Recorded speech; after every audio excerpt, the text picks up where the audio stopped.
It's Thursday, April 29, 2021. Coming up on Roland Martin Unfiltered.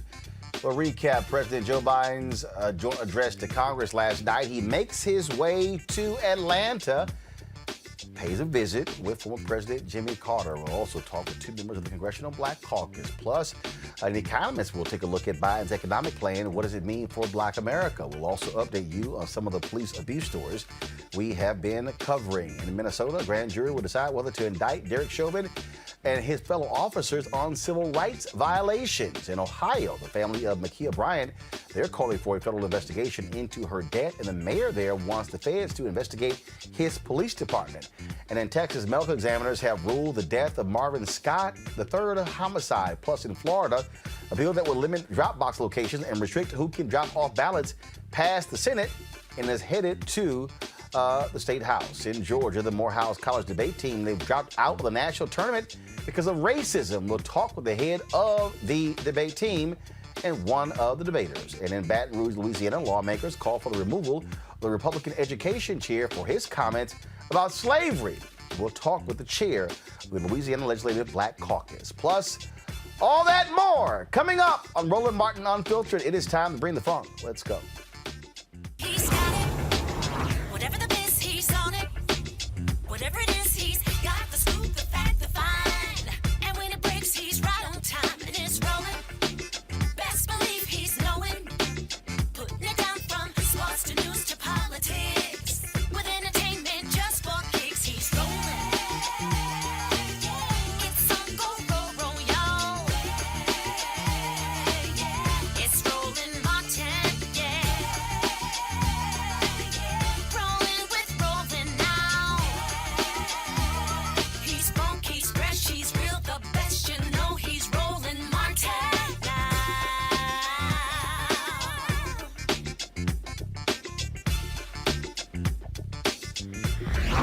Martin.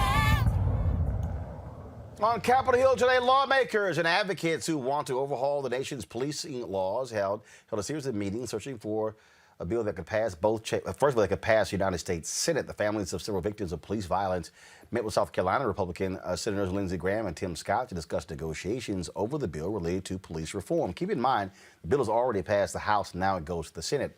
After the meeting, the attorneys for those families and said they made it clear to the senators they want to see what they describe as a meaningful change that comes from the passage of these bills. Not only that, they also met with the folks at the White House as well, including Cedric Richmond and Susan. Met with Susan Rice, and so they met with all of them. And so the question is, what is actually going to happen when it comes to that bill? Remember, last night we talked with Congresswoman Karen Bass about that. She's leading the effort in the House. Like I said, it's already passed the House. Now it moves over to the United States Senate. So the question is, will Senator Tim Scott, can he do the heavy lifting to actually make all of that possible? Let's go to my panel. Dr. Greg Carr, Chair, Department of Afro-American Studies, Howard University. We also have Brittany Lee Lewis, political analyst, and Xavier Pope. He is the host of Suit Up News and owner of the Pope Law Firm. I'll start with you, Xavier. Bottom line is this here. They've got to do something. The pressure is on Tim Scott to deliver. Last night, of course, he gave his reaction to President Biden's speech, declaring there's not racism in America. But he talked about him getting pulled over by the cops. The question is, can he pull at least 9 of his fellow Republicans to his side to pass a meaningful George Floyd Justice Act? Roland, I said this on the latest episode of Suit Up News just dropped today. For Tim Scott to go in front of the nation to give a Republican response to Joe Biden's speech at the joint session of Congress, and after he's stating that there's no such thing as racism and there's America is not a racist country, it's shameful. Now the pressure is on.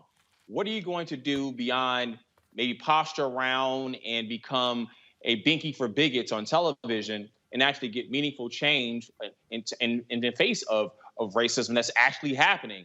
If you're meeting to resolve issues of racism, how are you saying that racism doesn't exist in America?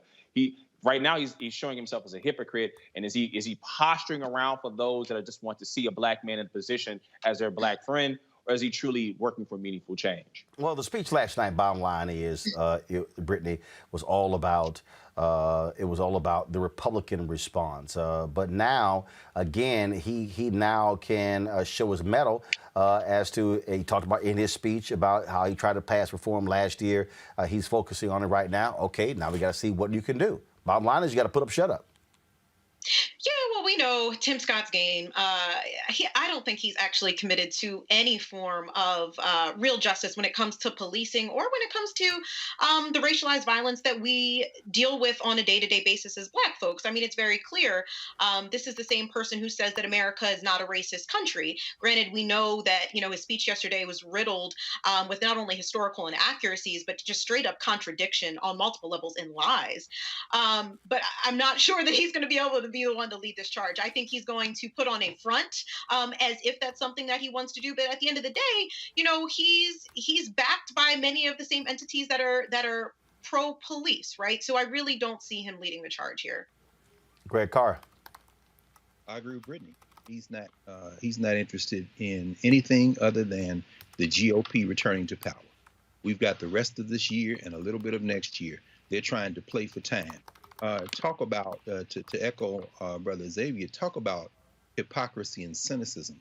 A man who at the beginning of March criticized the George Floyd Justice and Policing Act after he said, y'all shot down my attempts to introduce something that could pass. Yeah, that's something that didn't touch qualified immunity, that offered, quote unquote, incentives for getting police body cameras and banning chokeholds. Incentives. Yeah. A man who had that to say about the George Floyd Justice and Policing Act today met with members of George Floyd's family. And Senator Scott said, I'm just here to listen. I hope that at least one of those family members asked him, listen to this, Tim. Why did you criticize the bill with our family member George Floyd's name on it? And be specific, son. Be very specific, because you came from cotton to Congress, but those people who would prefer all of us to still be out in that cotton field seem to have stuck you out front to play for time until they can achieve their real objective, which is to take the House back, add the Senate, and ultimately 2 years from then get the presidency back. Folks, as we speak right now, President Joe Biden is actually speaking at a rally in Georgia. Let's actually go live to Georgia right now. We've vastly expanded access. We've got 100 million doses of vaccine, enough for every single American. And we've done it by getting vaccines to some 40,000 pharmacies.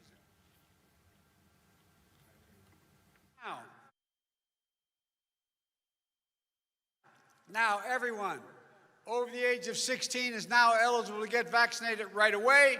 So please do it. Get vaccinated now. Now. And we promise to deliver emergency relief to the millions of Americans who are in financial distress, and I might add, through no fault of their own. So we got out $1,400 checks to the American people, and we kept that promise. 85% of the households in America have gotten those checks. We've already sent out more than 160 million checks out the door. And I want to stop here and give thanks to both your senators, Senators Ossoff and Warnock, for making it happen, because those two votes, had we not come back and you elected them, those two votes made the difference. It passed by a single vote. And that means we owe special thanks to the people of Georgia. Because of you, the rest of the world, because of your two senators, the rest of America was able to get the help they got so far. The American Rescue Plan would not have passed. So much have we gotten done, like getting checks to people probably would not have happened. So if you ever wonder if elections make a difference, just remember what you did here in Georgia when you elected Ossoff and Warnock. You began to change the environment. And look, because of you, we passed one of the most consequential rescue bills in American history. So what did you do? What did you do with your vote here in Georgia? Well, you changed America. You began to change America. And you're helping us prove that democracy can still deliver for the people. Look, I want to thank you for all of that. All of America wants to thank you. Because here's what we mean by delivering for the people. We created, in the first 100 days, 1,300,000 new jobs. 1,300,000 jobs in 100 days. That's more new jobs in the first 100 days of any president in history. Folks, because of you. And we're here, just a few more things that we needed. We provided food and nutrition assistance for children and families so they don't go hungry. Rental assistance to keep people from being evicted from their homes. Loans to small businesses like Long to keep them open and people employed. And we made Georgia eligible to expand Medicaid, which means another 500,000 Georgians can be covered. Excuse me. Folks, health care should be a right, not a privilege in America. And here's the thing I'm most proud of. We are on track to cut child poverty in half this year by having passed the child tax credit. In half. But as much as we've done, we've got a lot more to do. That's why I proposed the American Jobs Plan. It's a once-in-a-generation investment in America. It's the biggest jobs plan in this country since World War II. And here's what it does. It creates jobs rebuilding and modernizing our roads, our highways, our bridges, our ports, our airports. It will provide clean drinking water for every American. There are 10 million homes in America. And there are 400,000 schools and daycare centers that have lead pipes where drinking the water is a danger.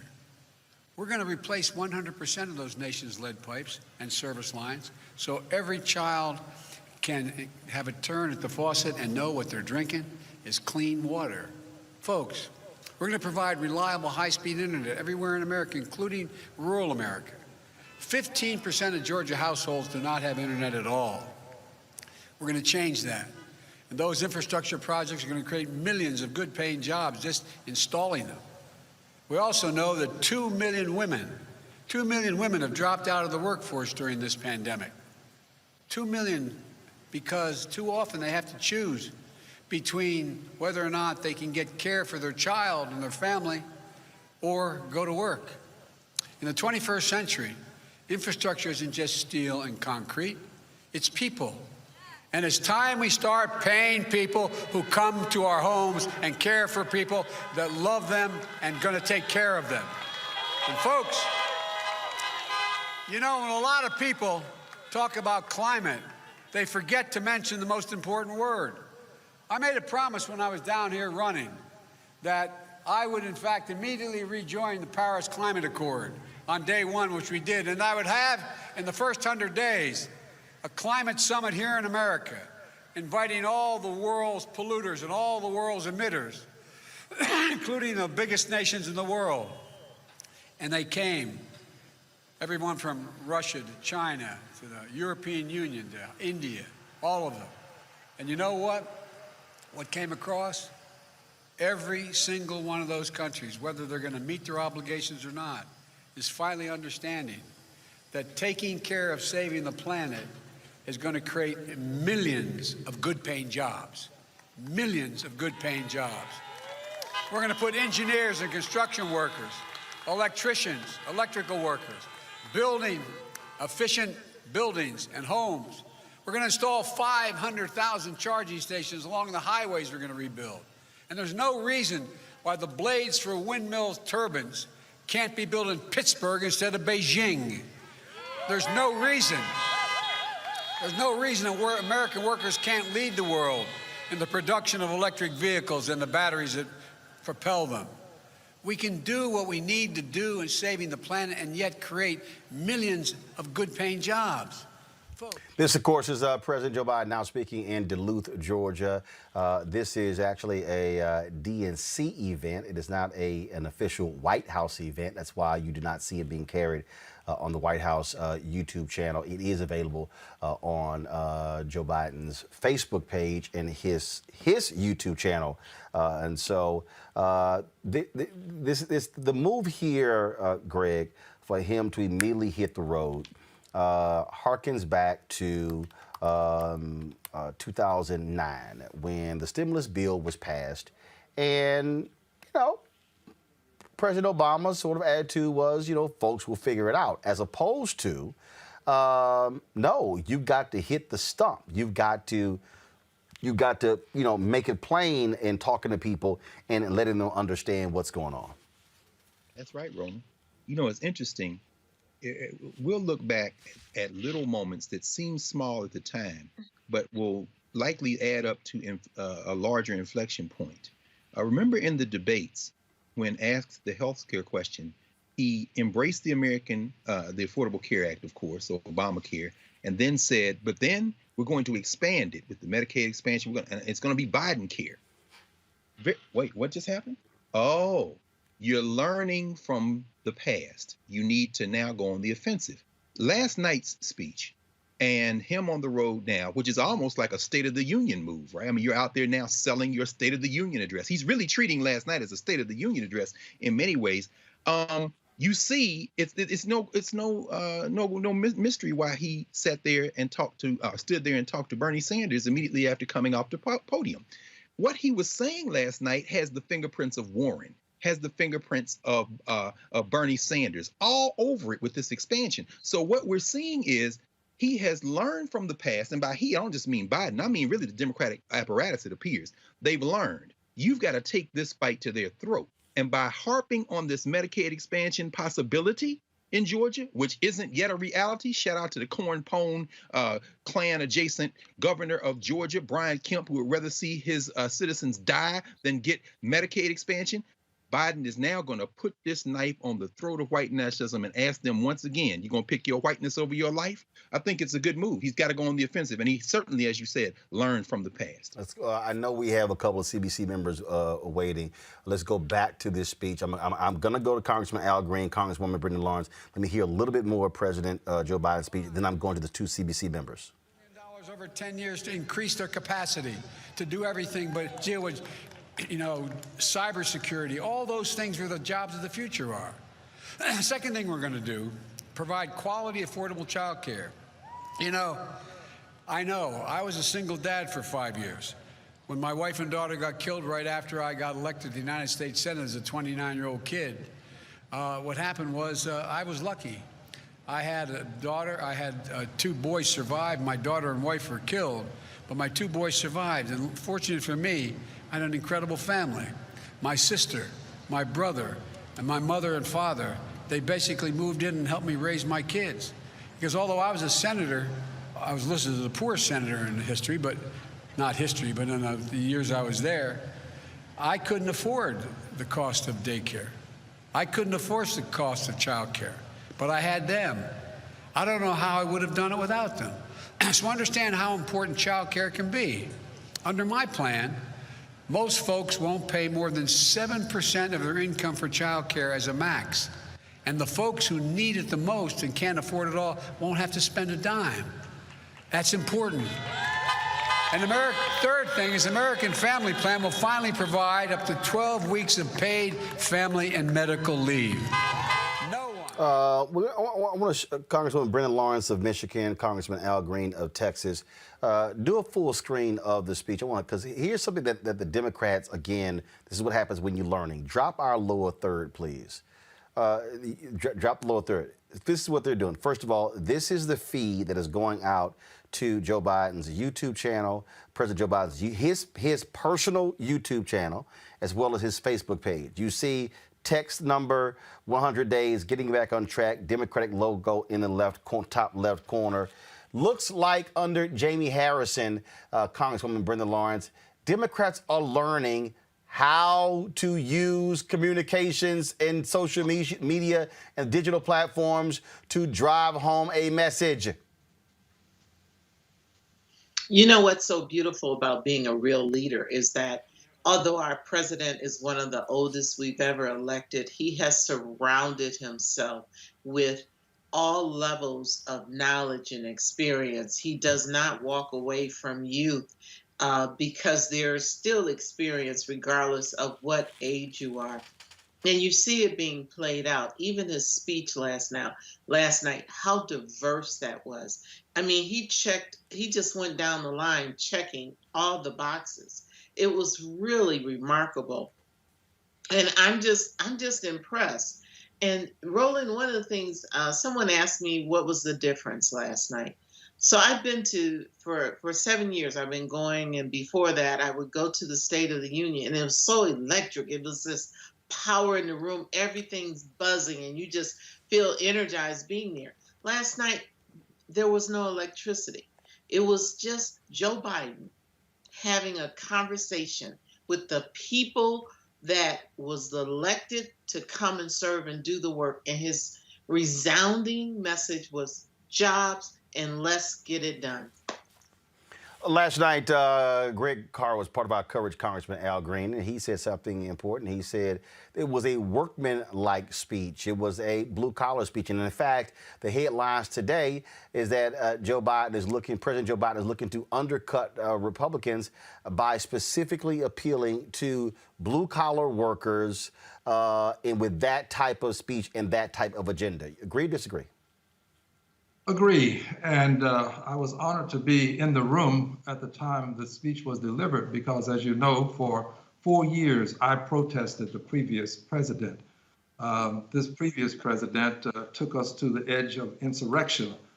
This president is taking us to the brinks of resurrection in terms of the democratic process. And if this president does all that he says he's going to do, he will be a transformative figure in American politics. History will be exceedingly kind to him. He has already gone through with the $1.9 trillion American Rescue Plan, $1,400 in the pockets of people, 200 million shots in arms, and then to follow up with that with the American Jobs Plan, a $2.3 trillion piece of legislation, and then the American Family Plan, $1.8 trillion.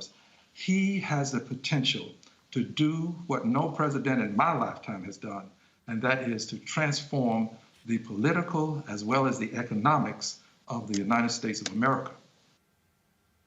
Congresswoman Lawrence, one of the things that people have been saying is that specifically for African Americans, where is that agenda?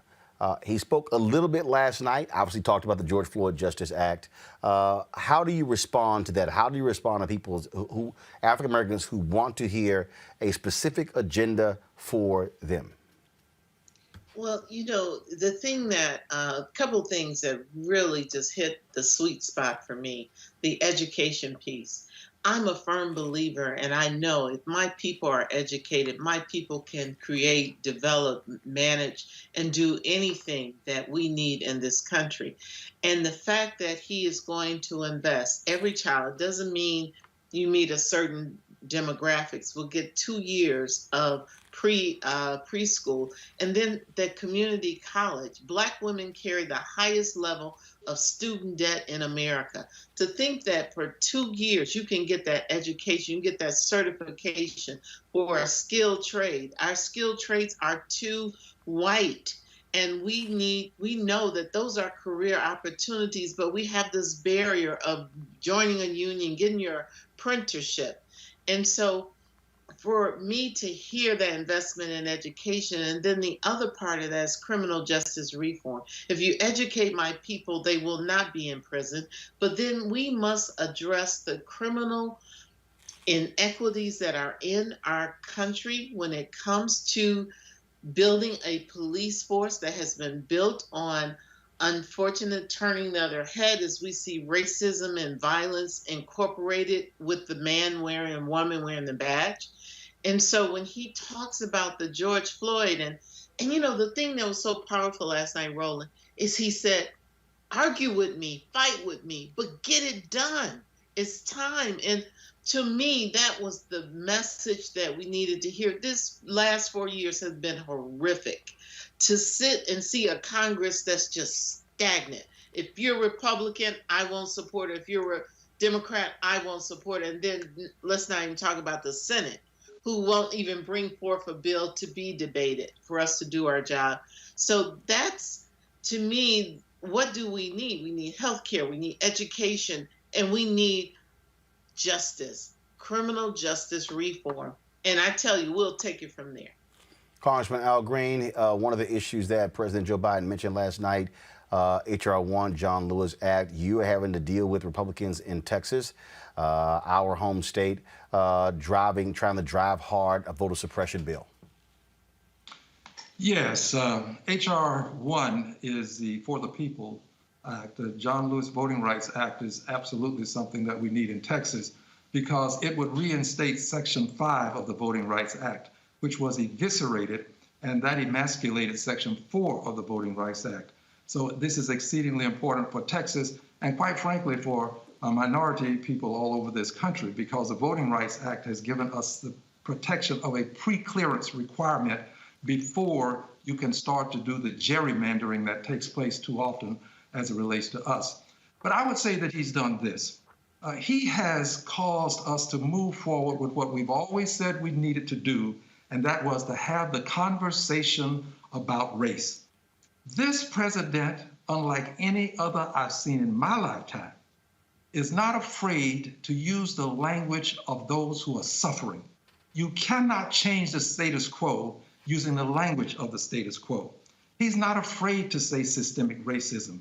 He's not afraid to say institutionalized racism. He's not ashamed to associate with the LGBTQ plus community. If you recall, he came out for gay marriage before President Obama came for gay marriage. He is not afraid to take on the challenges associated with racism. I do believe that this is a moment that can become a movement that can transform America for all of those who have been suffering, because this president has something that the others didn't have. You're he has what I call sweet red. While you're talking, we're showing the live feeds from Georgia. He has now been joined on stage by Senator Raphael Warnock, as well as Senator John Ossoff. Pull the audio up, please. Sorry, there was a moment there where President Biden could not find his mask. He was looking all over the place, and then it was in his pocket. So he had to have an assist there from the First Lady. That's what happens sometimes when we forget stuff. Congressman Green, go ahead and finish your... Say it again, Congressman. Say it again. I said a good woman has a lot of value. See, all right. Congressman Green, go ahead and finish your point. Yes, if I may, this is an important point. You and I recognize something called street cred. That means that you can relate to the activist community. He has what I call sweet cred. He can relate to those who are in the C-suites, the CEOs, the CFOs, and he can say these things, and he does not get the same level of pushback that some of us will get when we say these things. He is uniquely positioned to do things that can make a difference that will be long-term in the lives of minorities in this country. We just have to stay with him, and we can't stop pushing. We've got to keep on pushing. You remember that song, Can't Stop Now. But this is our opportunity. We have to take advantage of it. And to my colleague, Brenda Lawrence, it's good to see you, my dear lady. Oh, it's always good to see you. You know, when he tells you that he boycotted, not only did he boycott, he protested against the madness of the person that was sitting in the White House. And so I know it had to be fulfilling and rewarding to finally, as a member of Congress, sit in the joint session and hear a person, first of all, who understood the facts, who told truth, and also had the ability to talk about what we need to do, not just focus on how great he is as an individual. So it had to be a good night for you, Congressman Green. All right. Thank you. Congresswoman Brenda Lawrence, always... I just want to say thank you. You're wearing some proud colors there, dear brother. Well, you know, I got my 32nd Alphaversary was 2 days ago on April 27th, which also happens to be the birthday of Dr. Greg Carr, who's on the show, a fellow Alpha man. So that's why I decided to go ahead and wear the colors today. All right. 85. It's okay, Congresswoman Lawrence. I go, you know, I know y'all Deltas always get little shout outs. So you got to let this alpha thing roll. My Delta anniversary was the 28th. So, you know, I should have had my red and white on today. Well, yeah, but you got, I see your Delta letters to your left. I got That's you. right. I appreciate it. Thank you so very much. Thank you, God Brenda, bless for your you. comment. We Thanks a love bunch. Let's go back to our panel, Brittany, Greg, and Xavier. Sell. That was one of the biggest mistakes, and I'll say it again, one of the biggest mistakes, and Obama's folks admitted it. Sometimes you so smart you dumb. And their deal was, hey, people gonna figure that thing out. People know we doing the right thing. No. Americans ain't that damn smart. So you got to make it plain, Brittany. You got to explain some stuff. You got to be clear. And I really want people to understand you need to study the contrast of how messages are conveyed. The Obama campaign, all people always talked about how he sort of floated above everyone else in terms of how he spoke. If you listen last night to the presentation of what Biden had to say, he was talking in a way that I swear he must have gotten advice from Joe Madison, who said you got to put it where the goats can get it. That's important when people are trying to understand, well, what is he doing? Well, he talked about child care. He talked about, he's not going to tax us. He's going to tax the rich. And then walking through by saying, I thought it was really important to say 650 of the richest people in America earned $1 trillion while the rest of you were losing your jobs during COVID. Absolutely, Roland. I mean, Biden's strategy is so effective, and we can clearly see what he's doing. In the era of misinformation, and we know there's plenty of it going around, still, quite frankly, with the big lie related to this election, what he is saying, his delivery, and his follow-up is so important. And he gave us nothing but calm, facts, dates, statistics, and everything that the American people could possibly need. And it's exciting to see him getting back out there physically to continue to spread his message to the people. And I hope his strategy is useful.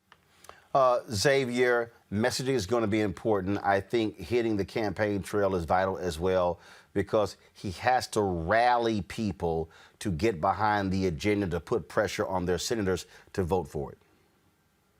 He learned from Donald Trump.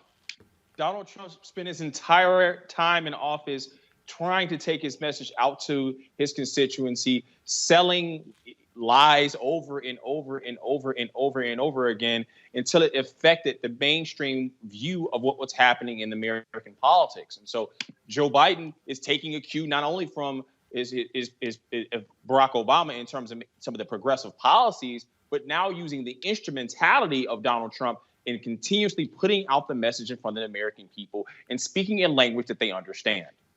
I don't necessarily see it as following in terms of the footsteps of Donald Trump, because many presidents did that.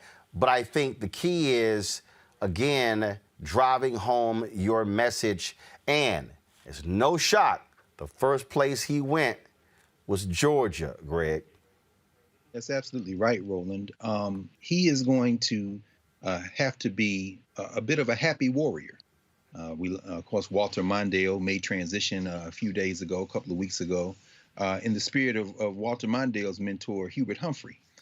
This is more like FDR, us versus them. Of course, FDR was a member of the us class, the moneyed class. So that form of class treason that he committed, which strained his relations with the members of that millionaire and billionaire class for the rest of his life, he nevertheless took the fight to them. And it's interesting to hear and listen to Congresswoman Lawrence.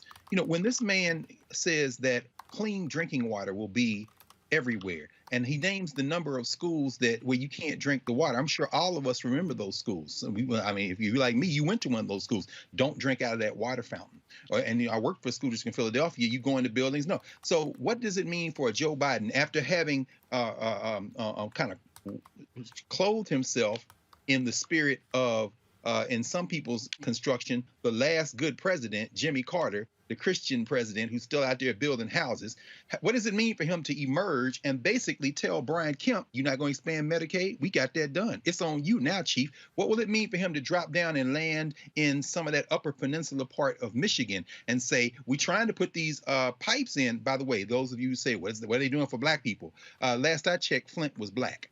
And what does it mean for them to talk about? And Paul Krugman wrote this in the New York Times today. He said, once you expand, once you create childcare, universal pre-K, and paid family leave, yeah, good luck, Republicans, trying to take that away. What will it mean for Joe Biden to drop out of the sky in West Virginia, Joe Manchin, Arizona, Kristen Sinema, Wisconsin, Ron Johnson, soon to be shown the door, and say, all of these things are here for you if your senators will get out of the way? This is the time to press the advantage. And I think you're absolutely right. That's exactly what he's doing. Absolutely. Obviously, one of the issues that he kept talking about last night in the speech dealt with the economy, taxes, the impact of that. I want to bring in now Dr. William Spriggs, of course, who is an economist with the AFL-CIO, Howard University.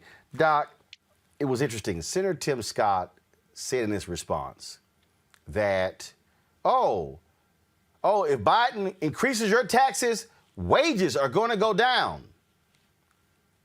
Biden was very specific. The taxes he wants to increase on corporations, 21 to 28%, and going back to the Bush level tax cuts that were just in place 4 years ago.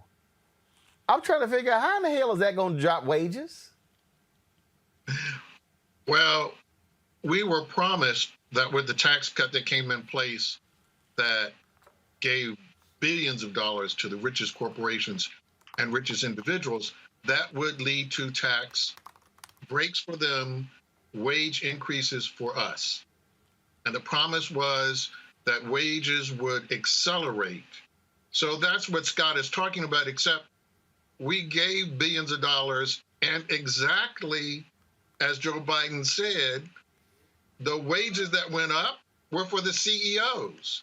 They took the profits and ran. They didn't share it with their workers. This is why we had workers organizing in Bessemer, Alabama, because not only did that windfall help Amazon, but then the way in which COVID shut down their competitors gave Amazon trillions in wealth. And what do we see? They still had to fight for decent wages. They still had to fight for a safe place at work. And so, as Biden made clear, trickle down doesn't work. And this was amazing to have an American president finally say in clear language, trickle down doesn't work. Well, in fact, he also made clear that that when you talk about these corporations, they said we ain't using that money to invest back in the companies. We're going to buy stock back. They said it. They were very clear. Well, and they did, which is part of the reason why CEO pay went up, because that increase in stock price directly goes to their compensation. But more importantly, I think, was the challenge that he now put to fiscal conservatives, because they passed that tax cut and said, we don't care that it's creating $2 trillion in deficit. We don't care. It's going to pay for itself. But he put forth a program and said, I'm not going to increase the deficit. I'm going to take back your tax cut because America can afford clean water. America can afford for mothers to be able to have paid time off. America can afford for its children, like the rest of the children in the industrialized world, to have access to quality daycare. And for seniors to have access to quality end-of-life care. We can afford it. Here's how I'm going to pay for it. Now, here's the debate. It's paid for. It's not a deficit thing. So when the critics say Biden's his tax plan cannot pay for all the things that he's saying, you say that is incorrect. It can. It can and it does. It's paid for. It's paid for. The money that went to buy back stocks, the money that went so that CEOs could double their pay relative to their average worker, America can afford to have the things it needs to have an economy that can sustain itself and grow in the 21st century. We can afford that as this nation. We just gave the money to the wrong people. Last question for you. In terms of trying to push through the infrastructure bill, do black folks benefit? Well, this portion of the bill is the one that has the greatest benefit for black families because the majority of black workers are women. And this addresses key issues that prevent women from having decent earnings. One, by changing the wages of daycare workers, which therefore changes the wage that women can offer, right? Because if I'm guaranteed $15 an hour by being a child care worker, this ups the ante if you're Amazon. Because I'm not going to be working in your Bessemer plant with you monitoring every time I go to the bathroom if I can get a job for $15 an hour being a daycare worker. So this changes the reference wage for women. It gives women access to quality child care for their children, which is what black women have always lacked, was access to quality child care for their children. This has always been the negative equation for black women that they had to deal with. How can I take care of somebody else's child when I can't take care of my own? This has always been the economic conundrum of how to get ahead. Paid leave so that all workers are going to be guaranteed that, most important for women. And the fact that we're going to have a refundable child credit so that every month, not every year like with the earned income tax credit, but every month that mother will know, how am I paying for the child care? Because that credit is going to come to her and she knows where the money is going to come from to pay for her child care. So it's revolutionary when you think about what this does to free up black women's labor force participation, which already was higher than for white women anyway. All right, then. Dr. Bill Spriggs, I certainly appreciate it. Thank you so very much. Thank you. Folks, I got to get the thoughts of my panel on this one.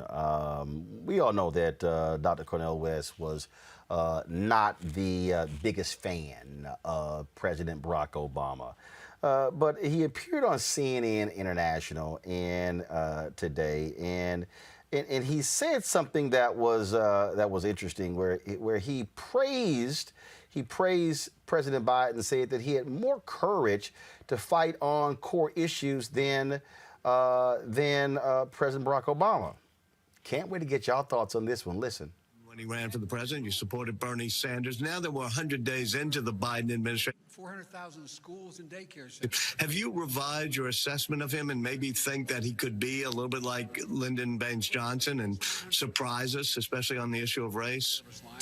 I think that Biden is going to surprise us. He surprised me. When he went in, my view was that he was tied with 4 crimes against humanity. Mass incarceration, 15% of Georgia households, unleashing Wall Street greed with the Glass-Steagall Act repeal, with the invasion and occupation of Iraq, and Israeli occupation. All of those he would not say a critical word about in any substantive way. And in many ways, he was the architect and supporter of them. In coming into office, he hits the issue of Yemen and Afghanistan head on. Relief bill, infrastructure bill, deeply concerned about police brutality, talks about white supremacy, talks about Jim Crow. He reminds me very much of LBJ, who started as a white supremacist from Jim Crow, Texas, and ended up one of the major forces for good against white supremacy. That's why you never give up on people. You never know which way they head. You never know what kind of change they can put forward. If Biden continues in this way, he's going to be very much like LBJ and will be a much stronger force for good against white supremacy on the ground than Barack Obama was. Now, Barack Obama had the symbol because he's brilliant, he's black, he's poised, and so forth. Didn't have the courage, didn't have the willingness to fight that Biden does when it comes to this issue, when it comes to a variety of issues. So, Xavier, agree, disagree? I disagree. I think the glaring issue in the room is race. Joe Biden is a white man. He has the privilege to be able to stand after having Barack Obama use him in his bona fide as being a working class representative of white folks to get elected. Then you have to face opposition at every angle from Republicans, and then lead to the election of Donald Trump, and then come into office and ride the coattails of how he got office in the first place, had Kamala Harris, and then come into office and do all these different ambitious things. Great on its face, but Joe Biden is a white man, and he has so much more leeway to be able to do the things he's doing because he's a white man. That's simple. Brittany. Yeah, it's tough because I love Cornel West, and I do often think that his critiques of Obama have been fair. But this time, I think the point that was just made in regards to the fact that Joe Biden is a white man, obviously we need to talk about that because that has a lot to do with what Barack Obama felt like he could and couldn't say because of race, and he's made that very clear. But I also think he's being too forgiving of Biden. To be fair, yes, I was surprised to hear the way in which Biden and Warren's ideology have finally kind of struck, how Bernie and Warren's ideology has kind of struck Biden in the head in terms of what he's talking about taxing the rich. And I'm happy about that. But I still hear so many echoes of things that aren't demonstrating that Biden is really creating this super radical agenda. I mean, if we just talk about his conversations around the U.S. military, this myth that strong military presence is not to start a conflict, but to prevent one. It's a commitment to human rights and fundamental freedoms. I'm just not sure that shows a really radical agenda. Or even like I mentioned last night, I was really bummed that Biden didn't spend more time talking about race relations or talking about policing, and everything that I've read as of recent demonstrates that he's not going to be doing nearly enough on that front and truly still believes in reforming the police department as opposed to defunding. Great. Yeah, I think Cornell is right, but it's much more complicated, I think, than he kind of portrayed it there. Let's not forget the United States of America is still a criminal enterprise that is based on wealth extraction. So business runs this country. That's why we're here having this conversation in English. They came to get us to do that labor. So in that regard, Biden is a neoliberal, just like Barack Obama is a neoliberal. Set the symbols aside. That having been said, you can't win elections in the Democratic Party anymore without a constituency whose interests are in direct opposition to that criminal enterprise. And so in order to do that, I think what Barack Obama was doing by being too clever than half, and I think this may be where it's a little personal for Brother Cornell, who campaigned extensively for Barack Obama and who felt rightly so, I think, in some ways, slighted by Obama. See, when you're that smart, as Barack Obama is, and you surround yourself with these brilliant people like David Plouffe and Axelrod, you basically tune out all the people who could tell you how to do things. And I think what working class Joe has done, and I think this is the strategy Jim Clyburn embraced, of course, when those of us who were saying, no, let's go Warren, let's go Sanders. They're like, no, Jim Clyburn is like, they're not going to vote for Warren or Sanders. They're going to say, you better put an old white man in there. But what Biden has done, and here's shout out to Spencer Overton and them, just dropped this report with the Joint Center. It says, they're about 18% of the hires they've made in the federal government so far in the Biden administration have been black. That's not counting black folk or other non-whites. And it's more than just symbolism. You could hear different voice. You can hear Cedric Richmond in there. You can certainly hear Bernie Sanders and Elizabeth Warren in what he's saying. Joe Biden seems to have released the wheel in terms of his policy to people in a circle that is much more broad than anything Barack Obama, trying to channel himself almost like a black JFK, did. He didn't have. So I think that is the kind of difference. And so when Cornell is saying that, I wouldn't typify that as courage. Nor would I say that Joe Biden is so suddenly enlightened. The Democrats can't win any elections without the constituency that they're going to have to bow to. And so, you know, I think the Barack Obama presidency was a missed opportunity. But remember, one final thing, Barack Obama nominated Merrick Garland, which was a missed opportunity, as you always remind us, that he put a sister up there. We may not have heard of Donald Trump. People would have gone that turned out. However, what is Merrick Garland doing now? He damn near like the sheriff of America. He dropping down in the middle of the cities, launching investigations into police forces like Omar from The Wire. It's like, you know, it's like Merrick is coming. And so my point is this: Joe Biden has learned from the time he spent in the Obama administration, in some ways, as you said at the beginning, what to do and what not to do. All right, then, folks. Let's talk about some of those police cases in North Carolina. We, of course, are getting an update on what's happening there during Wednesday's hearing to release the body cam video in the Andrew Brown case. DA Andrew Womble claimed the footage shows Brown hitting officers with his car. That's interesting, especially considering the Pasquotank County Sheriff's Department posted its use of force policy to the county's new website, created to provide factual information to correct any false information and rumors that are circulating. Here's what the County Sheriff's Office use of force policy says about shooting into a vehicle. Quote, shots fired at or from a moving vehicle involve additional considerations and risk and are rarely effective. When feasible, deputies should take reasonable steps to move out of the path of an approaching vehicle instead of discharging their firearm at the vehicle or any of its occupants. A deputy should only discharge a firearm at a moving vehicle or its occupants when the deputy reasonably believes there are no other reasonable means available to avert the imminent threat of the vehicle, or if deadly force other than the vehicle is directed at the deputy or others. Deputies should not shoot at any part of a vehicle in an attempt to disable the vehicle. Deputies shall use only that amount of force that reasonably appears necessary given the facts and circumstances perceived by the deputy at the time of the event to accomplish a legitimate law enforcement purpose. The reasonableness of force will be judged from the perspective of a reasonable deputy on the scene at the time of the incident. Deputies may use reasonable force to prevent escape or to arrest a person believed to have committed a criminal offense, to defend him, herself, or a third person against the use or imminent use of physical force. Now, that's what the use of force policy actually reads. Now, also today, the sheriff released the names of 3 of the deputies involved.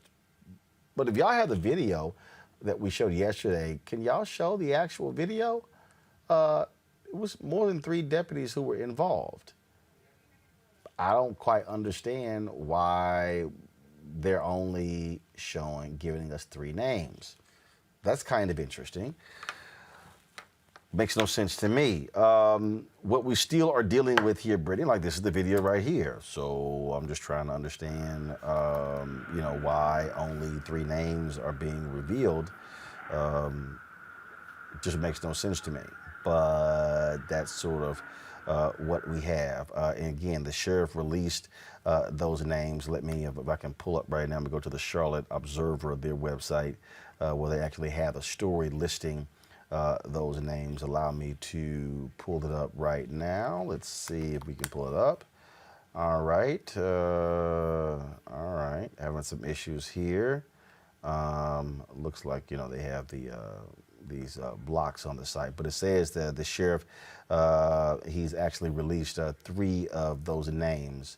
I was told by folks when I was in Elizabeth City that one of the things that you have there is that you had another county officers who were involved there. We're still waiting to get, again, more information on that particular case. And so, again, the craziness continues to happen there in Elizabeth City. Now, in Minneapolis, federal prosecutors are moving forward with their case against the officers involved in the death of George Floyd. In fact, they had already determined that had Derek Chauvin been found not guilty in court and then take him straight to jail to charge him with civil rights violations. They're going to take it to a grand jury to decide to indict Chauvin and the 3 other officers who were involved on civil rights violations.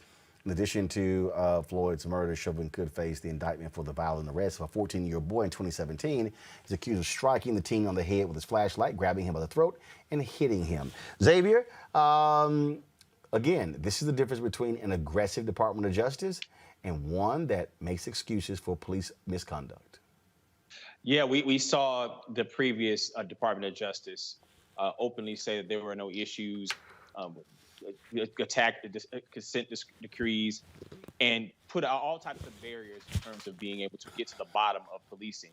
And we saw, you just showed a couple of weeks ago, Roland, an old white man running his car into police, and police didn't decide to shoot him. But we do see police rolling up like it's a movie of Mad Max on the scene to be able to deal with this gentleman. So we're seeing a completely different set of rules and laws being applied to African Americans in policing than it applies to others. It's open, it's clear. It's something that it's hard to debate when we're seeing what's happening right now.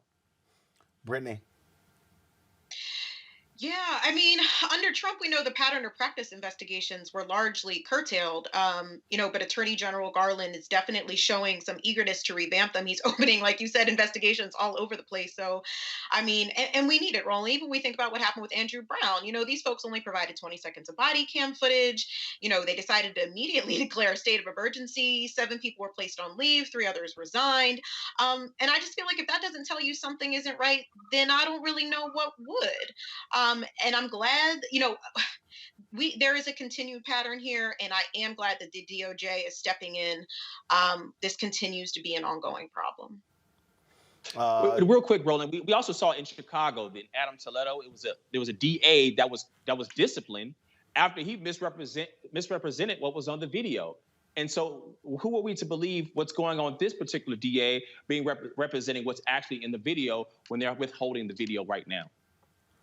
Well, again, we're still just waiting for more information there. So we will continue to press on this. Now let's go to Columbus, where the family of Ma'Khia Bryant is calling for a federal investigation into her death. The 16-year-old was fatally shot last week by Officer Nicholas Reardon, who responded to a 911 call about an attacker at her residence.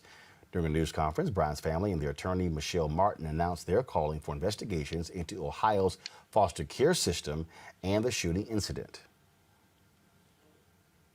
Investigate every agency that had a time and an opportunity to prevent Ma'Khia's death. I stand here with her family, committed to getting answers. We'll be calling for a couple federal investigations. One being from the Health and Human Services, asking that we look into Ohio's foster care system, starting here in Franklin County. We're also going to be calling for a Department of Justice investigation into the shooting. And we're still investigating who else could be at fault, because this can't happen again. I've served as a guardian ad litem for over 200 children over the past decade. I've seen the pain in their eyes far too often. And we need to protect and cherish all of our children, especially those in distress who need us the most. She was very sweet and caring and loving. She was a Christian. And she didn't deserve this. To know her was to know peace. She was here with me for 16 years. She was labeled to be my peacemaker. For something tragic like this to happen is unimaginable. So I want justice for my grandbaby. Bryant's funeral service will be held tomorrow at the First Church of God in Columbus. The viewing will begin at noon, followed by the service at 1 p.m.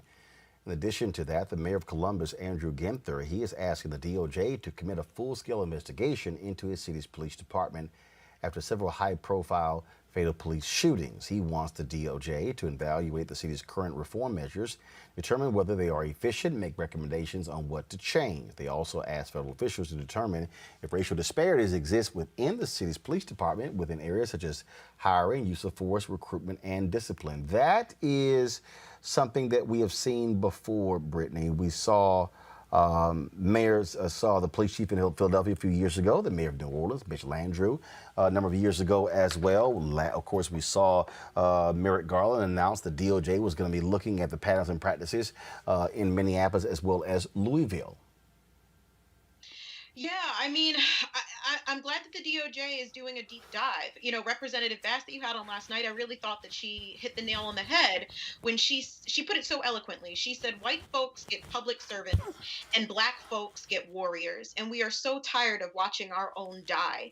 And when we just think about specifically Columbus, Ohio, you know, I saw some statistics recently that were talking about how the Black population there is around 240,000, and yet Black people killed by police just in a single year was 31, and the average annual rate of killing Black folks there by the police is about 16. That's insane. Black folks there are killed 5 times. They're 5 times more likely to be killed than their white counterparts. First off, no one should be getting killed unjustly by the police, but the disparity in regards to the amount of Black folks that are being killed at the hands of police is absolutely ridiculous. And don't even get me started on the city's budget.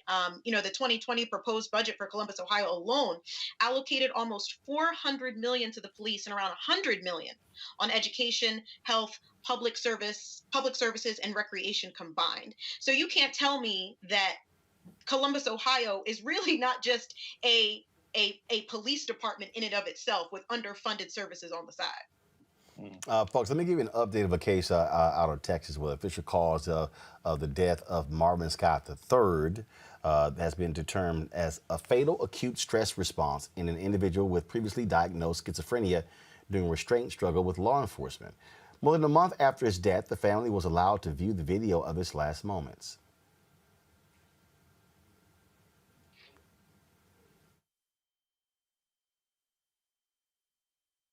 What we saw in almost 5 hours of video of Marvin's last moments was repeated opportunities for our higher professionals, for legal professionals, to engage with one of the most vulnerable members of our community, someone suffering from a disability, in a way that they were aware of, in a way that Allen Police Department was aware that Marvin Scott was clearly in a schizophrenic episode, a manic episode.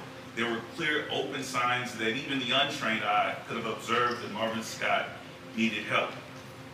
Instead, he received brutality. After reviewing the video, it took a while to review it. I feel that justice has to be served. It has to be. Yes. I feel that the officers involved have to be arrested. That's what I feel. I feel that way. We demand that. Well, Texas Rangers continue to investigate Scott's case, and so we'll continue to stay on top of that. All right, folks, got to go to a break. When we come back, what's wrong with some of these people in Louisiana? Y'all, wait until I explain to you what this crazy legislator said during the hearing. You want to talk about crazy as white people? This qualifies. That's next to Roland Martin Unfiltered. Shortly after 9/11, America and its allies went to war in Afghanistan to defeat a terrorist stronghold. We accomplished that mission years ago. Trillions of dollars lost, over 2,000 Americans dead, countless Afghans dead. It's time to get out. Many presidents have tried to end the war in Afghanistan, but President Biden is actually going to do it. And by 9/11, over 20 years after the war was started, the last American soldier will depart, and America's longest war will be over. Promise made, promise kept. Hello, everyone. I'm Godfrey, and you're watching Roland Martin Unfiltered. And while he's doing Unfiltered, I'm practicing the wobble. No charcoal grills are allowed. I'm not making new. I'm white. I got you, huh? Illegally selling water without a permit On my property. Whoa! Hey!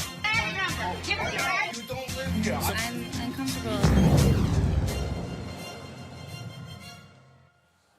Lord, y'all. Some people who are in elected office, I don't understand how they got there. Lord have mercy. I don't.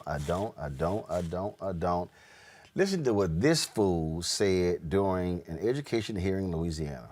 This actually happened, y'all. This is not an SNL skit.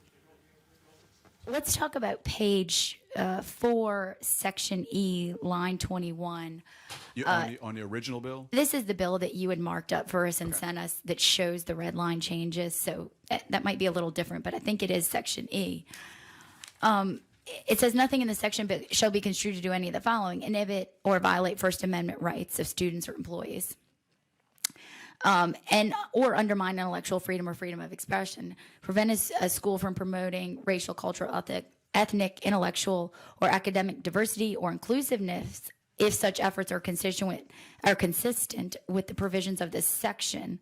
Is that section it's referring back to the entire bill? Yeah, that's when you use that term, when it's capitalized, it's referring to this section of law. Section 3, Part 3 of this. Prohibited discussion of divisive concepts as part of a larger course of academic instruction. To me, what you're saying here contradicts much of the bill. And when I initially reviewed this bill, I found it confusing and hard to follow. And I think when we give it to a teacher in the classroom, I don't know how they are going to make this Section E seems to contradict what you're saying in the rest of the bill.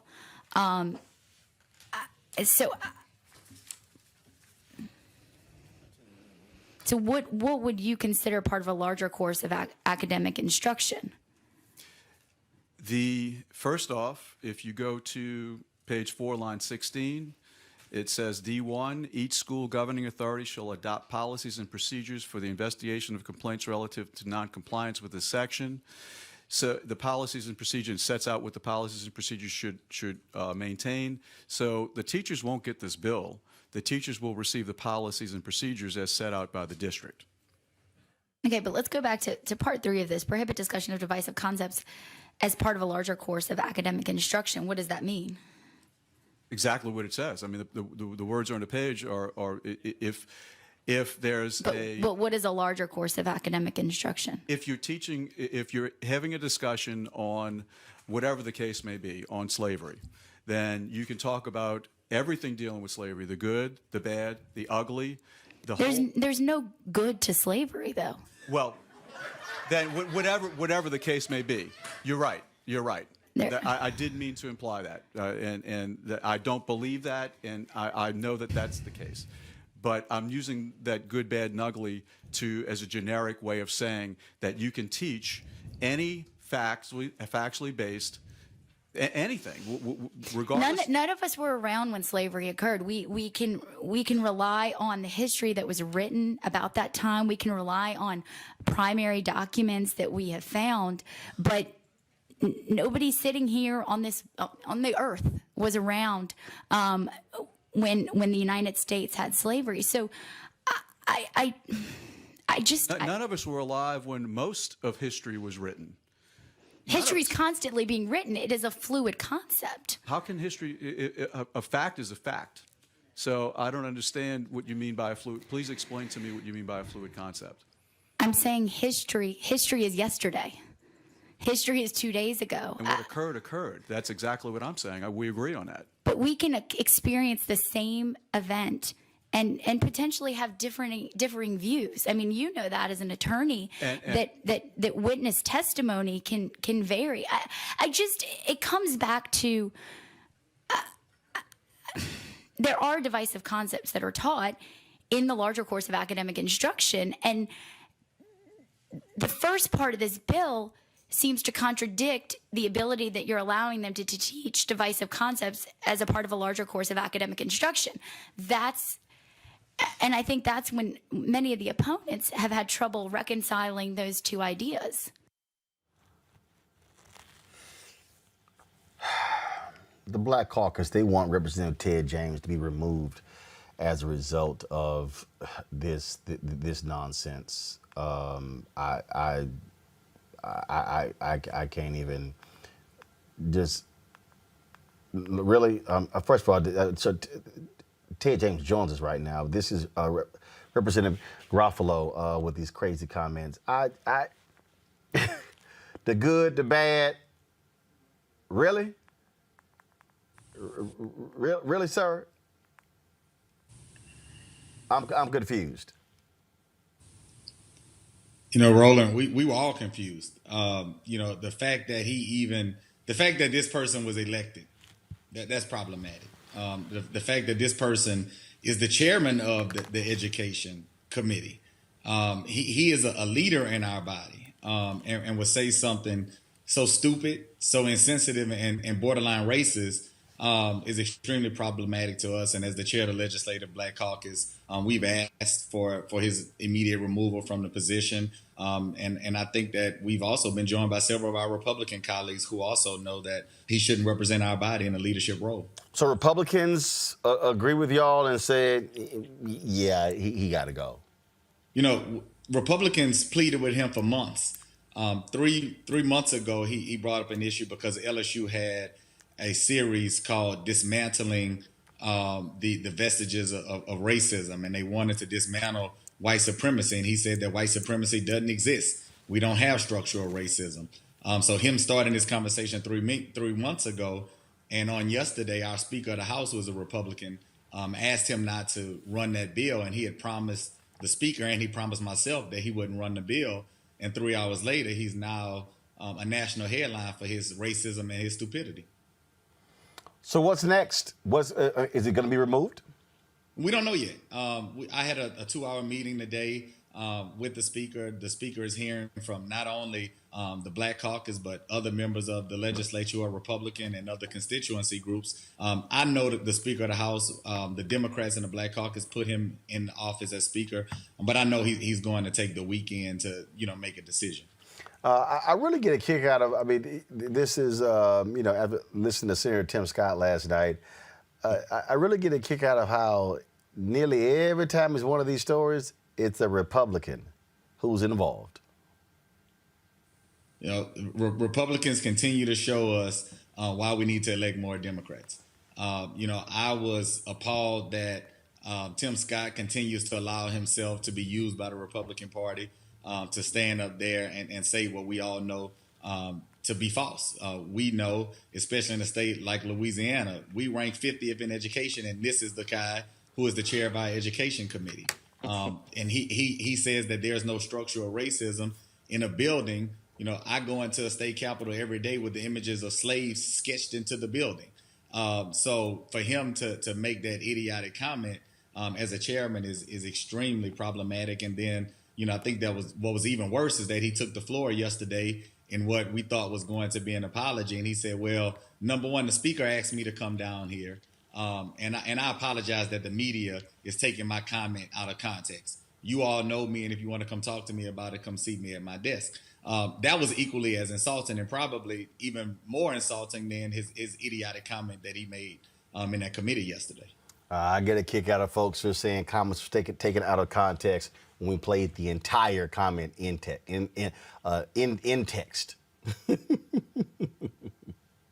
No. Go ahead. Final comments. No, we'll continue to push for his removal. We've also said that he needs to be made to attend some of those classes at LSU because I think his comments speak to the need for institutions like LSU and Southern University to have these conversations because obviously the people that we've elected don't understand the history of racism because they can't even admit that it exists. So I would hope that the Speaker would also encourage him and if not, demand that he attend some of these conversations because obviously he needs to hear them. All right. Representative James, I appreciate it. Thanks a lot. Thank you, brother. All right, Xavier, this is a pretty interesting one here in Idaho, a bill that will prohibit public schools from teaching that any sex, race, ethnicity, religion, color, or national origin is inherently superior or inferior has passed the state Senate.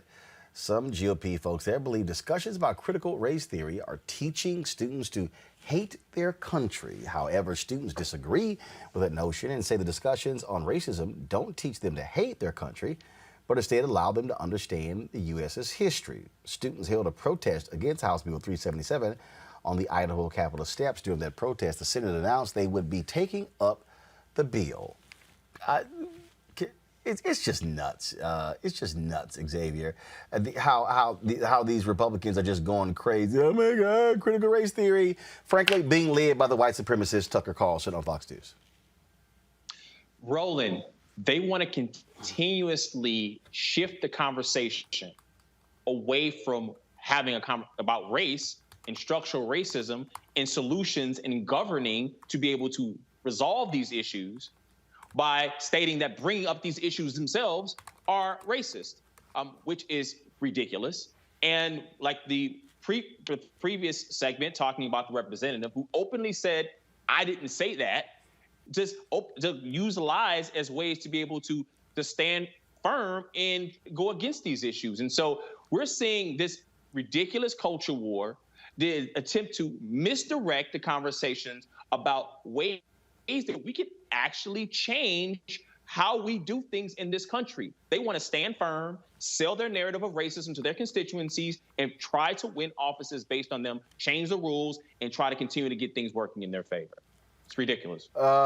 This whole attack on critical race theory, I'm really laughing at it because it's just driving these people nuts, Brittany. They don't know what to do.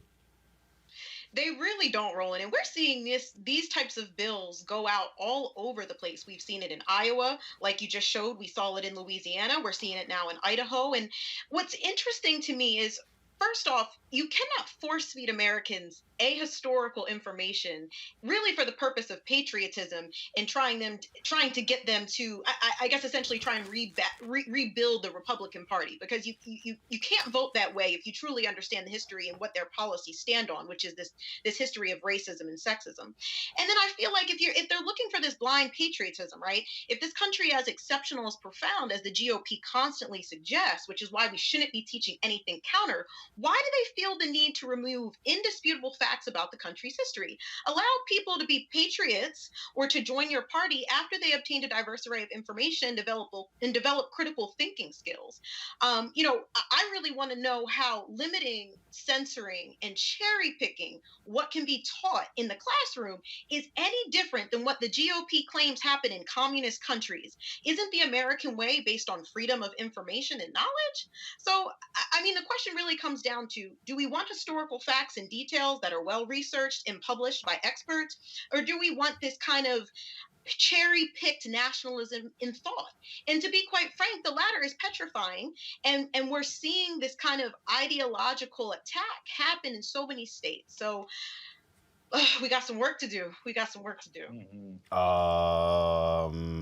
I'm just laughing at them. I think they're crazy. All right, y'all. Got to go to a break. When we come back, we're going to talk about the Morehouse debate team saying, hey, y'all white folks want to sit here, play racist game with us? Yo, we got this debate competition. We'll talk to the head of the debate team and one of its members next on Roland Martin Unfiltered. I believe that it's movement time again. In America today, the economy is not working for working people. The poor and the needy are being abused. You are the victims of power, and this is the abuse of economic power. I'm 23 years old. I work 3 jobs. I work 7 days a week. No days off. They're paying people pennies on the dollar compared to what they profit, and it is time for this to end. Essential workers have been showing up to work, feeding us, caring for us, delivering goods to us throughout this entire pandemic, and they've been doing it on a measly $7.25 minimum wage. The highest check I ever got was literally $291. I can't take it no more. You know, the fight for 15 is a lot more than about $15 an hour. This is about a fight for your dignity. We have got to recognize that working people deserve livable wages. And it's long past time for this nation to go to 15 so that moms and dads don't have to choose between asthma inhalers and rent. I'm halfway homeless. The main reason that people end up in their cars is because income does not match housing cost. If I could just only work one job, I could have more time with them. It is time for the owners of Walmart, McDonald's, Dollar General, and other large corporations to get off welfare and pay their workers a living wage.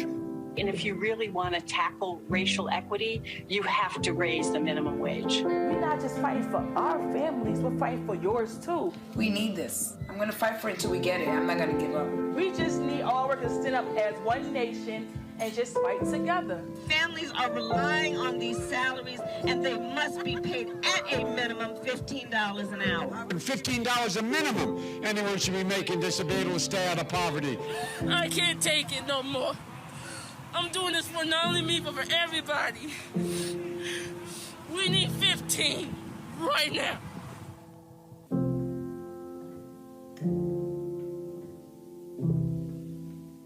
I believe that people our age have lost the ability to focus the discipline on the art of organizing. It takes all of y'all to represent your generation.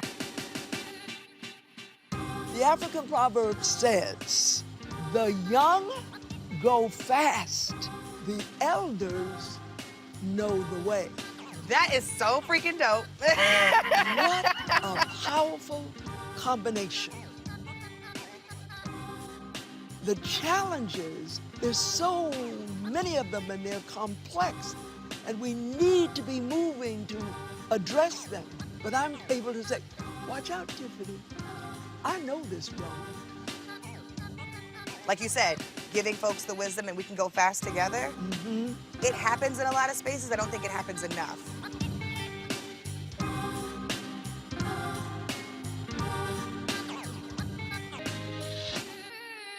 Hey everybody, it's your man Fred Hammond. Hi, my name is Brescia Webb, and you're watching Roland Martin Unfiltered.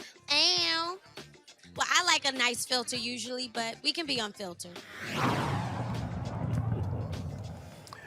If y'all want to see that Janetta B. Cole, Tiffany Lofton interview, just simply go to my Facebook page, facebook.com/Roland S. Martin fan page. We have pinned it at the top.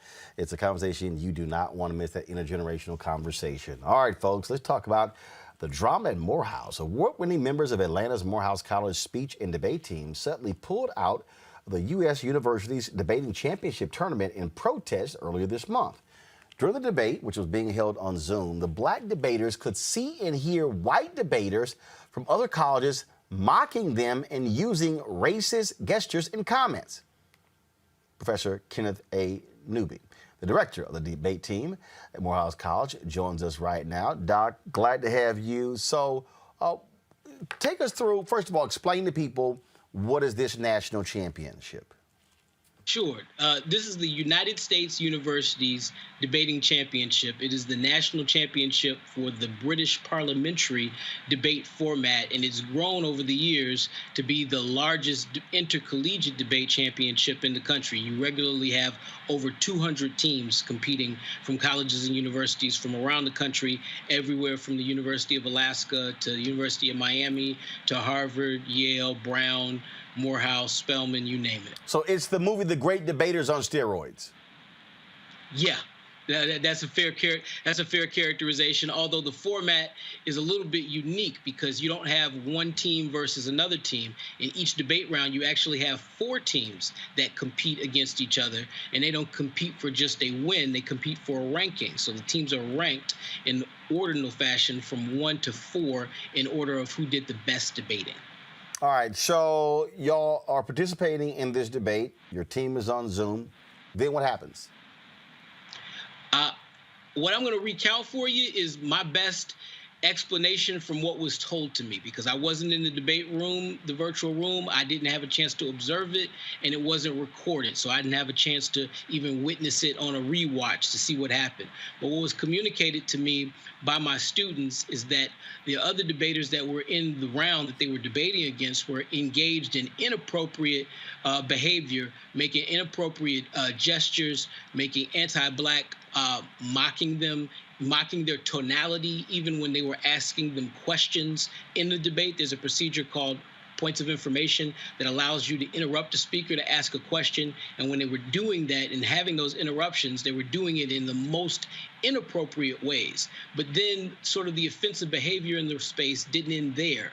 The debaters were also making arguments that were rooted in blackness, rooted in black examples to illustrate their points for evidence. And the judges at the end of the debate told them that they didn't give much credit. They discounted those examples, maybe because they were unfamiliar with them, and instead only credited the arguments from their white opponents. And so my debaters felt like that was a slap in the face, because now, after being mocked, after suffering the gestures, after suffering sort of the anti-black conduct, then to have the judges sort of reinforce that by giving them a lower rank in the round, it was almost as if they were being rewarded for bad behavior.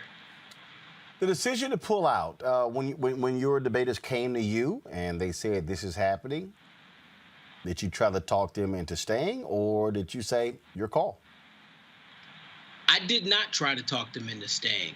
In fact, what happened was, this You got to understand, this is my best team for this school year. This is a team that won the competition at Vanderbilt University, that won the social justice national championship, and that 2 weeks before this tournament was in the final round at the Western Regional championship with dozens of schools from the West Coast. So this is a top-tier team that had the ability to win the national title.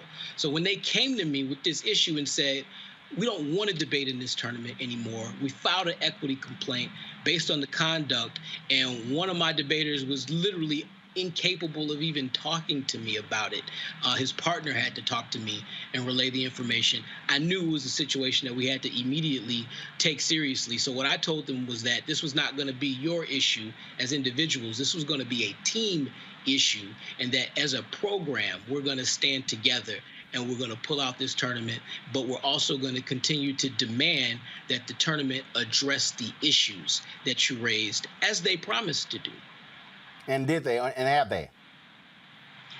So what happened was they initially delayed addressing the issues. So I followed up with what's known as the equity team at the tournament, who's the group that's charged with addressing the issues, and confirmed that they promised my team a public response, a statement to condemn the behavior and address that in front of the entire tournament.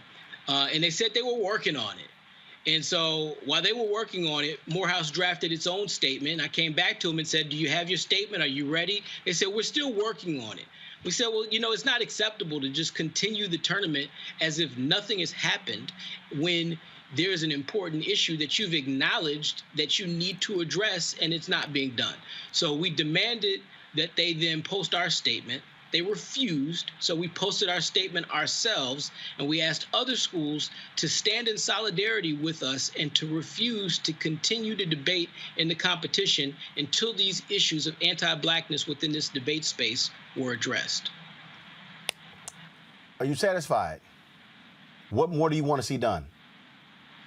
No, I wouldn't say it's impossible to be satisfied yet, because the problems haven't been solved. I mean, the problem started with a complaint from the Morehouse debate team, but that's not certainly not where they end.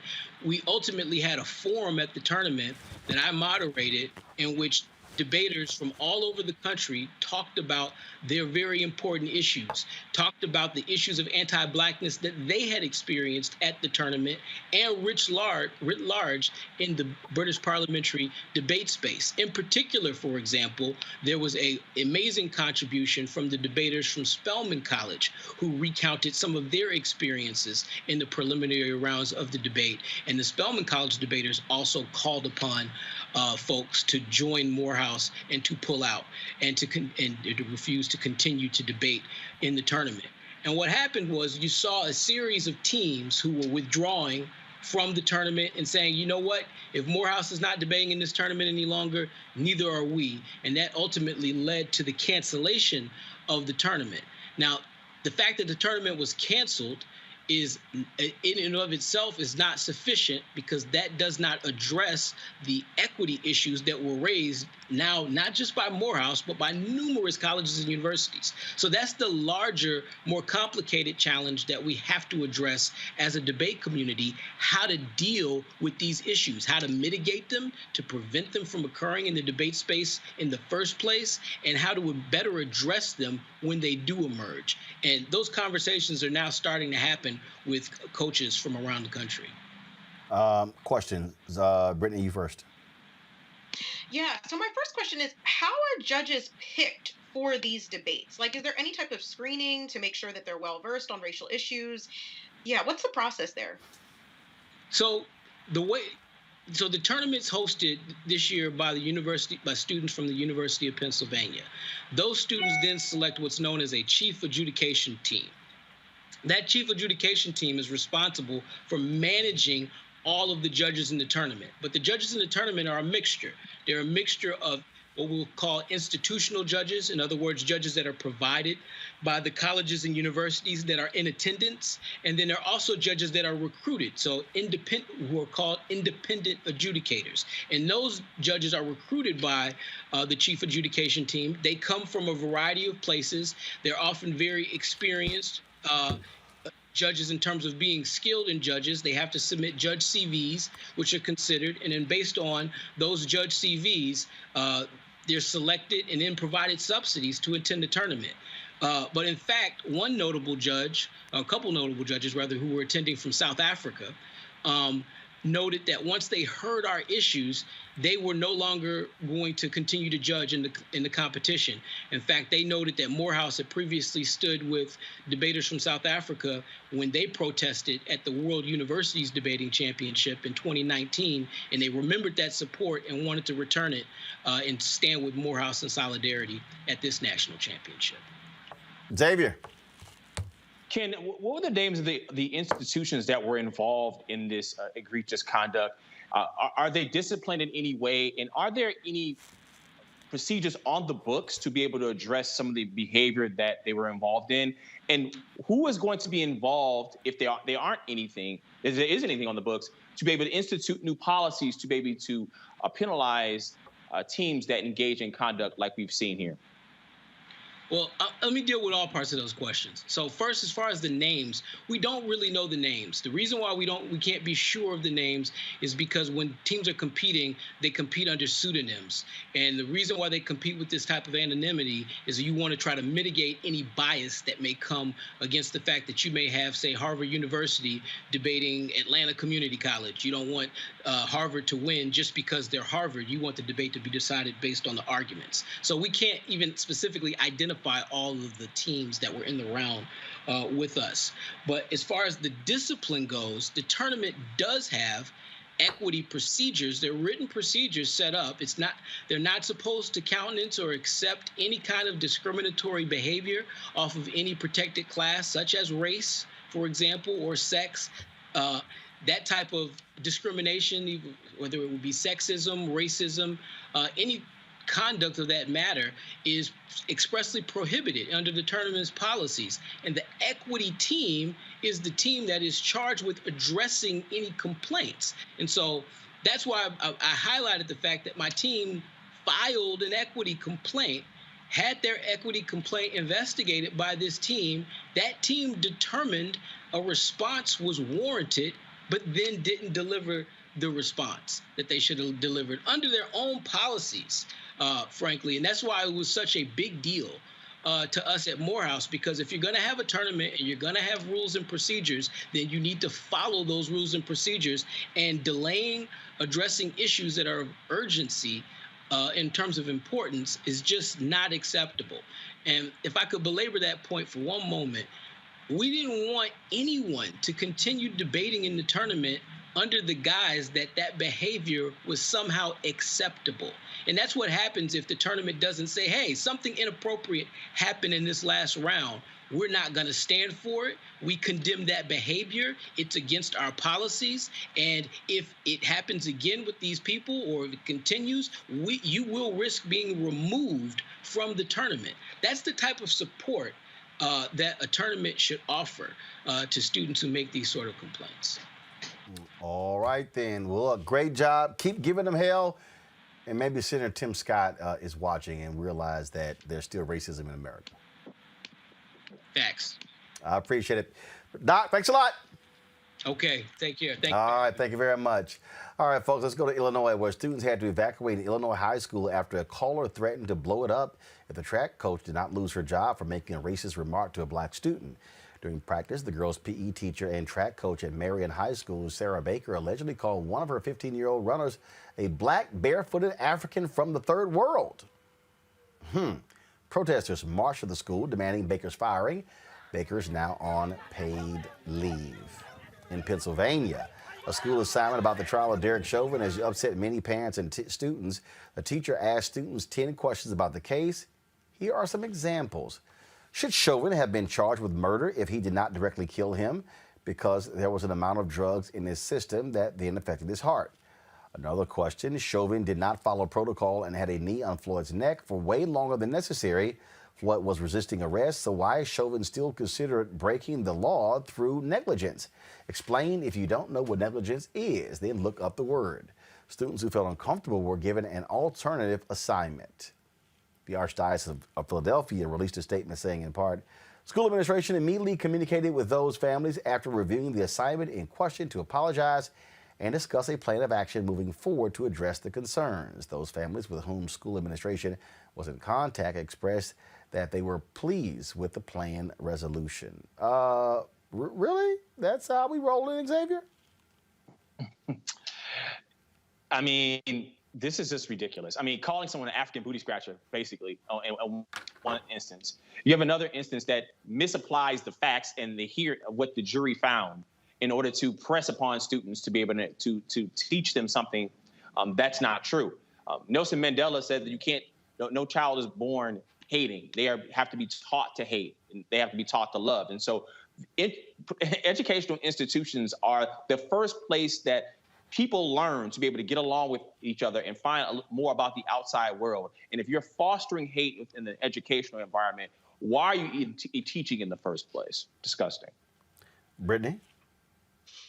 Absolutely. I agree with everything that was just said. You know, the violence that happens at these schools at the hands of these ignorant and racist teachers is rampant and constantly ongoing. And to me, Roland, it's really not just about the teachers. There's a larger issue with the administration and possibly with many of these school districts. What's scary is what is the screening process that allows folks with these types of beliefs and ideologies to get hired in the first place and do this type of psychological damage, you know? And certainly, you know, Catholic schools are not exempt from this type of behavior. You know, I went to a Catholic school myself. I was told all types of things. I'm only getting into college because of affirmative action. They couldn't play rap music at our prom because the music was inappropriate. I mean, these things have been going on, and I was in high school how long ago? So this is an ongoing problem, not just with the teachers, but with the schools themselves and with the school district.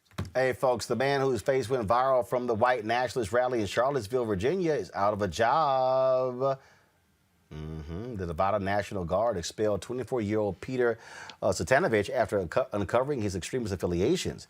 A Defense Department background check revealed the FBI opened an investigation into his participation in the violent Charlottesville rally that resulted in 1 death and 19 injuries.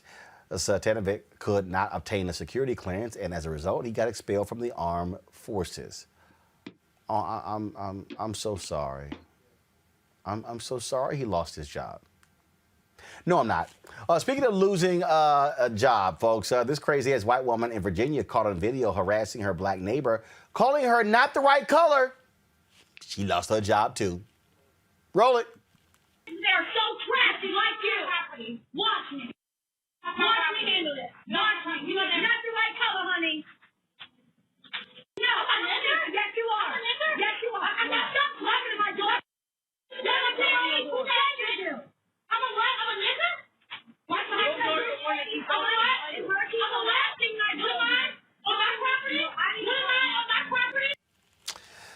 LaQuetta Good, the black woman being yelled at, says the woman has called the police on her before to search her home for drugs because she assumed Good could not afford a house. And the police did search her home. Good also says the incident was part of an ongoing problem due to their children not getting along. The woman was fired from her job at a local food bank. I just keep saying, Brittany, look, if all these crazy-ass white people, they want to keep acting the fool, we could end black unemployment. Every time they get fired, black people should show up in mass applying for their job. Roland, I know that's right. I'm just glad they're getting fired left and right. These folks can't keep their jobs. We're going to pull out a camera. We're going to record you. We're going to catch you. We're going to find you, and we're going to hold you accountable because, yeah, these folks are out of control. Every other time we turn around, there's some crazy foolishness happening. And on her property, too. This woman had the audacity to come on her property. Her property. I don't get, Xavier, how you going to call a cop and say, you don't think I can afford the house, so search my house for drugs? Oh, hell no, y'all ain't getting in the house. She should have came out and says, you about to lose your job. I think that they saw a president that did whatever he wanted and was rewarded for it. And they think they can all be little versions of Donald Trump's too. You don't have the same amount of money as him or the amount of power. You'll lose your job. Yeah, it's not going to work out well for you on that one. All right, folks, we told you go to our Facebook page. You can watch the conversation between Janetta B. Cole and Tiffany Lofton. Monday, great discussion. Ambassador Andrew Young and the co-founder of Black Voters Matter, Cliff Albright, is a sneak peek. Floyd's death hopefully put another nail in the coffin of racism. You talk about awakening America. It led to a historic summer of protest. I hope our younger generation don't ever forget that nonviolence is soul force. Priceless.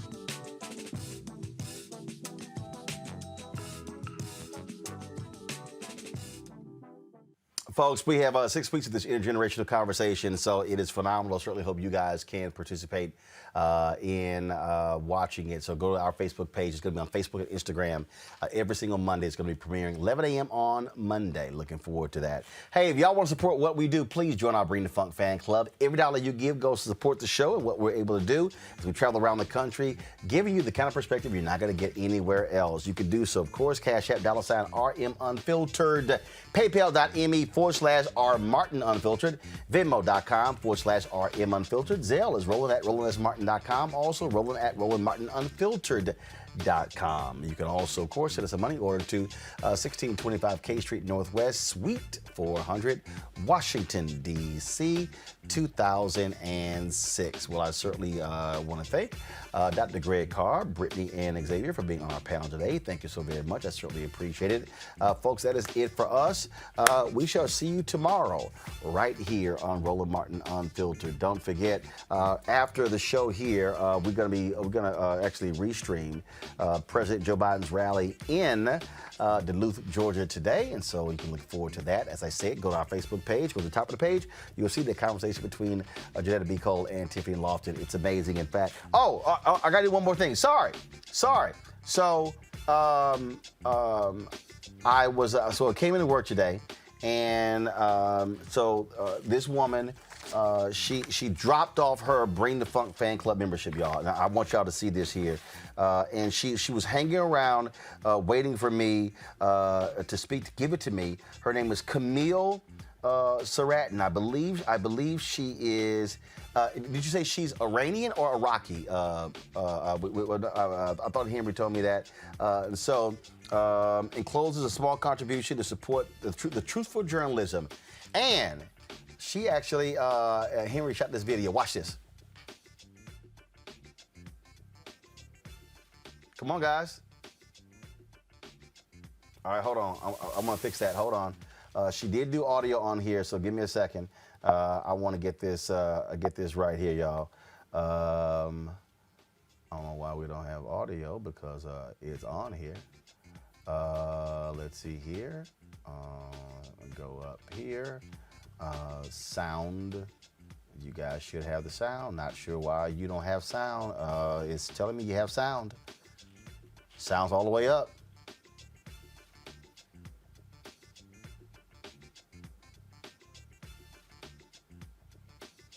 Okay, guys, I don't know what's going on.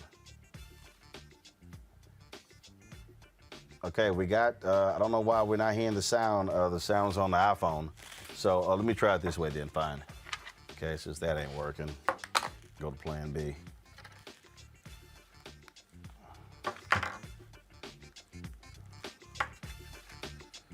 Let's see if this works here. Give me a second, y'all. This was pretty cute, so I want to go ahead and show it for y'all. Not sure why it's not picking up. Let me see if I can go ahead and play this. Henry sent this to me. Go. Small donation to support you. I support your show. I live in the neighborhood, so I didn't even rely on the post. I walked it over. Thank you. Now running home to tune into Roland Martin Unfiltered. Okay. Let me run. Y'all, she literally was like, no, I do not want to miss the show. I want to see the top of the show. And so she was like, I'm racing home. And so Henry said, no, Roland will be here soon. She's like, I cannot miss the show. And so I appreciate her dropping off of her Bring the Funk fan club. See, I told y'all. See, look, I appreciate all the folks who watch this show.